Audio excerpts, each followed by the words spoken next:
night of shock and fire across the Gulf. Iranian missiles streaked across the skies after US and Israeli strikes on Iran, sending rare waves of explosions into cities that pride themselves on security and stability.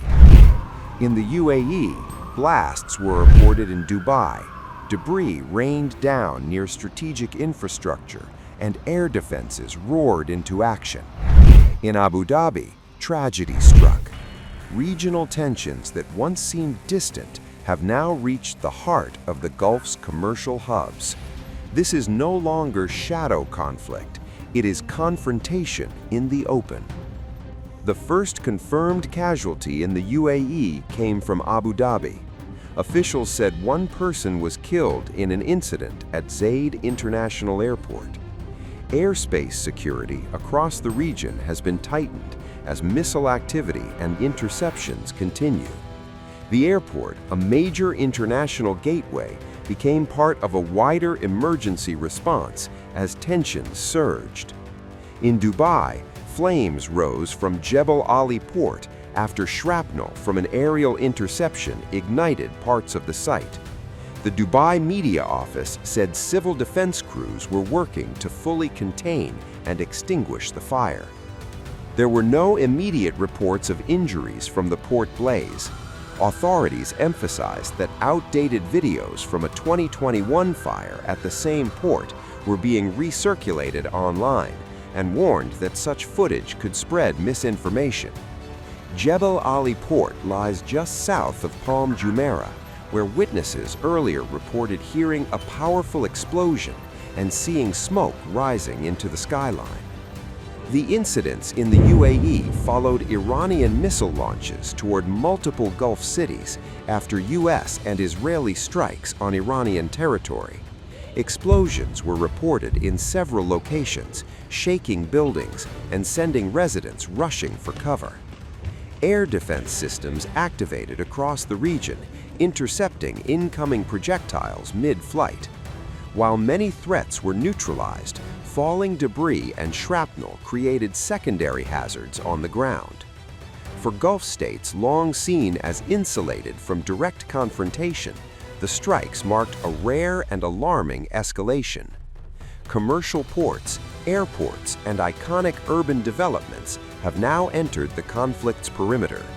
The economic impact is significant, especially for cities that function as global aviation and trade hubs. Officials continue to assess damage while reinforcing defensive measures. The broader regional picture remains volatile, with military operations and retaliatory actions raising fears of further escalation. Iran's Foreign Minister Abbas Araghchi has issued a stark warning to Gulf nations, escalating tensions as the regional conflict widens. According to Iran's semi-official Mehr news agency, Araghchi contacted the foreign ministers of Saudi Arabia, the United Arab Emirates, Qatar, Kuwait, Bahrain, and Iraq, urging them not to allow the United States or Israel to use their territory to launch attacks against Iran. He warned that any country facilitating such operations could be considered a legitimate target. Araghchi said Iran's armed forces would regard both the origin and source of aggressive operations, as well as any action aimed at countering Iran's defensive measures, as legitimate military targets. He framed the confrontation as a broader regional crisis, saying the war is not only against the Iranian nation, but against all countries of the region, and called on Muslim nations to act responsibly. In an interview with NBC News, Araghchi insisted Iran is targeting American military installations in the region, not American civilians. He said, "We are attacking American bases, military bases in the region, and military installations and facilities, and this is only as an act of self-defense," he said. He accused Washington and Israel of starting the aggression, calling it a war of choice by the United States, while emphasizing that Tehran does not seek a broader war. There is no communication right now, he added, but signaled openness to diplomacy if U.S.-Israeli strikes stop. Once the aggression is stopped, we would also stop our self-defense. Meanwhile, Arakchi strongly condemned what he described as the bombing of a girls' primary school in Minab, southern Iran. He said dozens of innocent children were killed when the school was struck in broad daylight.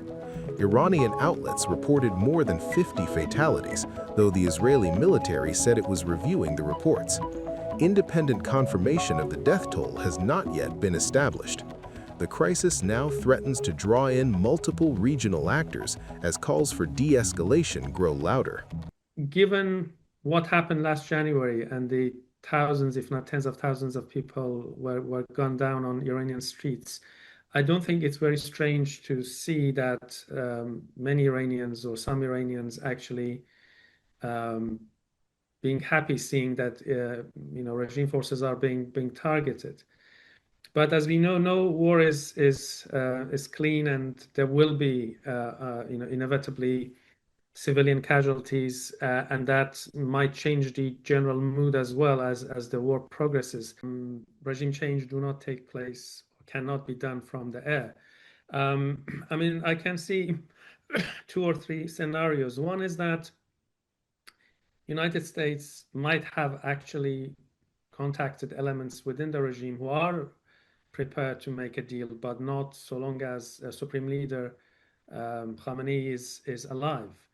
And this scenario will be very similar to Venezuelan case. So you take out a particular leader, allowing for more pragmatic elements to take over. There are elements within the regime who, based on their interests and also some of their views, might be more likely to reach a deal with the United States. And there are also former elements of the regime who are marginalized, like Mir Hossein Mousavi, the ex-prime minister who disputed elections in 2009 and led the so-called Green Movement.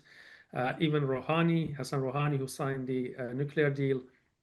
And he in particular has a lot of influence within IRGC itself.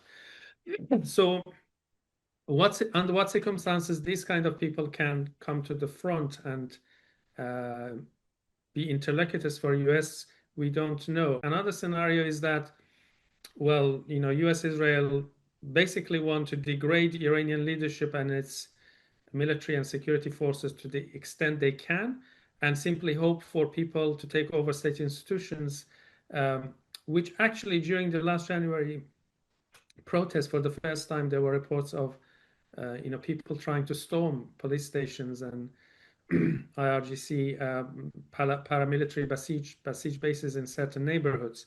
So if the regime is sufficiently weakened militarily and security-wise, that's not also inconceivable. And if that happens, basically you have a similar situation to the last days of 1979 revolution, when people actually stormed military bases and took over weapons and so on and so forth. None of the existing opposition groups, neither the son of the late Shah nor the Mujahideen Khalq organization, MEK, have nationwide support. Nor the Kurdish groups, who have a lot of support in Kurdistan, have influence outside the Kurdish heartland. So I don't see any single opposition group which can command nationwide loyalty, but each of them have particular strengths in areas. So one thing I would add is that US and Israeli calculation and expectation are likely to be different, and that's quite probably logical. For Israel, it really doesn't matter. It's good if regime changes to a friendly one, but so long as Iran is incapable of posing a threat to Israel, that's their desired outcome. And if this is going to be through civil war, through chaos, through, I don't know, de facto partition, so be it. I think they would welcome that eventuality. So in that sense, those assessments which say the war has no clear objective because there is no possibility for regime change, I mean, those arguments might be much more relevant to the US position, but not necessarily to Israeli desire and position. Tensions in the Middle East have erupted into one of the most dangerous escalations in years as coordinated strikes between the United States and Israel triggered a fierce and immediate response from Iran. Iranian state media reported that at least 51 people were killed after a strike hit a girls' elementary school in Minab, in Hormozgan province in southern Iran. Another 45 were said to be wounded. Separately, Iran's Mehr news agency reported that at least 2 students were killed in an attack on a school east of Tehran. The strikes have sparked outrage inside Iran, with officials condemning what they described as attacks on civilian infrastructure. At the same time, Israel's military issued a statement claiming it had struck hundreds of Iranian military targets, including missile launchers across western Iran. The Israeli Defense Forces said the Air Force was actively intercepting incoming retaliatory attacks, signaling that a broader confrontation was already underway.